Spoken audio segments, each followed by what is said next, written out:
this point, you might be asking yourself, what is inflammation? We've talked about inflammation is bad. We've talked about inflammation leading to chronic disease. But what actually is inflammation? In simple, non-scientific terms, inflammation is the body's biological response to a negative stimulus. Inflammation causes an immune response in the body, and as the immune system has to fight more and more sources of inflammation, the immune system becomes weaker and disease can more readily take over the body. Inflammation can either be acute, which means short-term, or it can be chronic, which means long-term. Some examples of acute might be a sore throat, bruising, swelling. Some examples of chronic might be Alzheimer's disease, asthma, or chronic sinusitis, which is a sinus infection.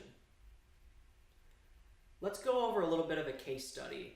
So this is just a made-up case study that shows how inflammation can lead to disease. So I took the average American. So we're taking a 55-year-old male who drinks 2 sodas per day, the average Western American diet. He is in a sedentary job. He doesn't exercise a whole lot.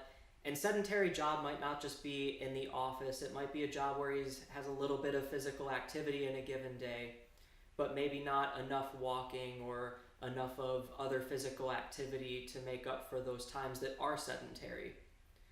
He smokes casually for the past 3 decades, and he also has type 2 diabetes and sleep apnea.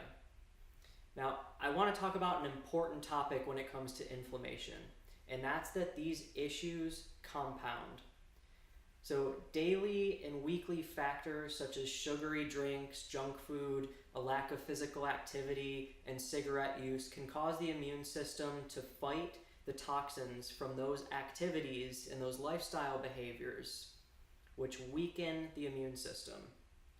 Over time, the individual develops additional chronic diseases because his immune system is unable to fight off heart disease and cancer from forming, as it's already fighting so many other forms of toxins that are being put into his body through his lifestyle. This leads to a poor quality of life and years of life lost.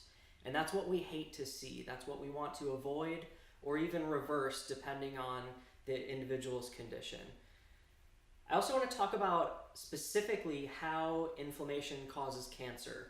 And cancer is something that I research very often. It's something that's a big part of my job and has been a big part of my career. And it's something that you hear that word and we can all immediately relate to cancer and how it's affected us in our families.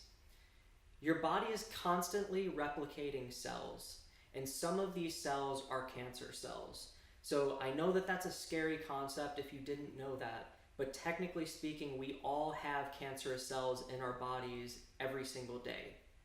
All of us.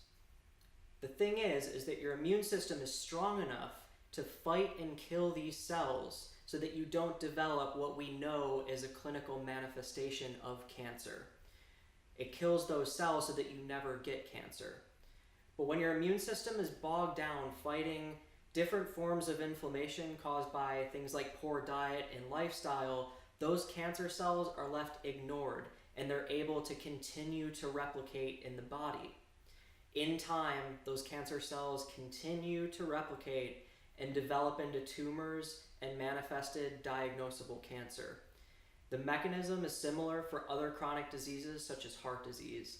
But like I said, this is one that I really wanted to specifically single out and discuss because I think it's extremely important to understand in a simple scientific way how inflammation causes disease.